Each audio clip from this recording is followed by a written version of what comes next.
এই জন্য আজকালকার বিশেষজ্ঞরা বলছেন, ওলামায়ে কেরামরা বলছেন যে যেই বাড়িতে ইন্টারনেট থাকবে আর বাড়ি ইন্টারনেট থেকে শূন্য করতে পারবেন না, কারণ আপনাকে পৃথিবীর সাথে চলতেই হবে। তাতে যা খারাপই আছে সেগুলোকে দূরে সরিয়ে দিয়ে তাতে যে ভালো দিকগুলি রয়েছে সেগুলি থেকে অবশ্যই লাভবান হইতে হবে, না হলে আরো পিছিয়ে যাবেন। কিন্তু সকলের সামনে খোলা থাকবে, নির্জনে নয়, লুকায়িত ঘরে নয়।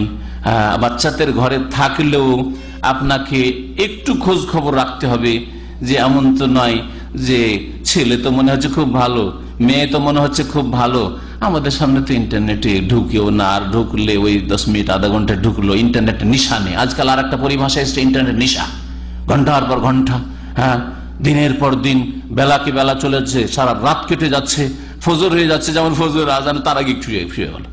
অধিকাংশ লোক যাদের চেহারা বলে যে নামাজি দেখে মনে হয়, যাদেরকে দেখা যায় যে মনে হচ্ছে যে এরা ইসলামের দাওয়াতের কাজ করে, তাদের সম্পর্কে আজকাল আমরা রিপোর্ট পাচ্ছি যে সারা রাত ইন্টারনেটে পড়ে থাকছে আর ফজর নামাজ পড়ে না।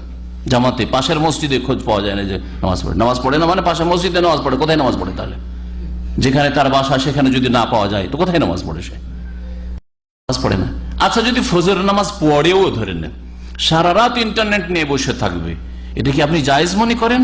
আমি বলবো ওইসব ভাই বোনদেরকে যে আপনাদেরকে যদি বলা হয় যে সারা রাত ইন্টারনেট নিয়ে 5 ঘন্টা 6 ঘন্টা 7 ঘন্টা বসে থাকতে পারছেন, বেশি নাই, আমি বলছি আল্লাহর রাস্তে আধা ঘন্টা থেকে 1 ঘন্টা তাহাজ্জুদ পড়েন। যারা সারা রাত ইসলাম প্রচারের নামে আর দাওয়াতের নামে আর দিনী ভাইদের সাথে সম্পর্ক রাখবো, আর এই জন্য আমি ফেসবুক খুলছি আর ইন্টারনেট খুলছি আর তাতে কিছু লিখছি, অথবা পোস্ট করছি, এইসব যে করছেন, আল্লাহর রাস্তে 1 ঘন্টা তাহাজ্জুদ পড়ে দেন তো দেখি।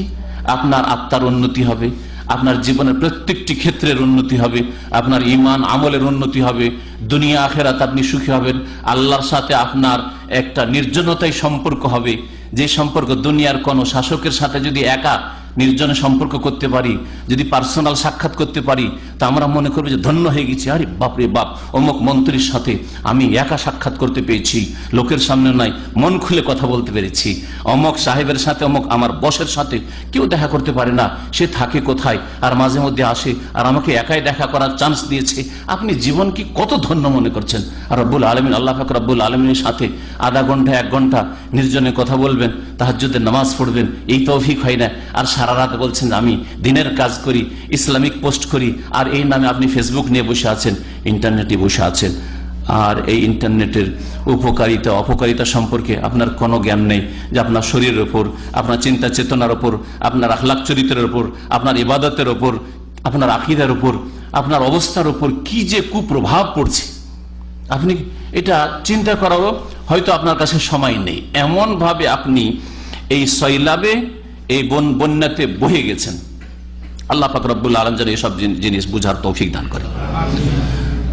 এরপরে আরেকটি হাদিস শোনাবো, সাওবান রাদিয়াল্লাহু তাআলা আনহু থেকে বর্ণিত।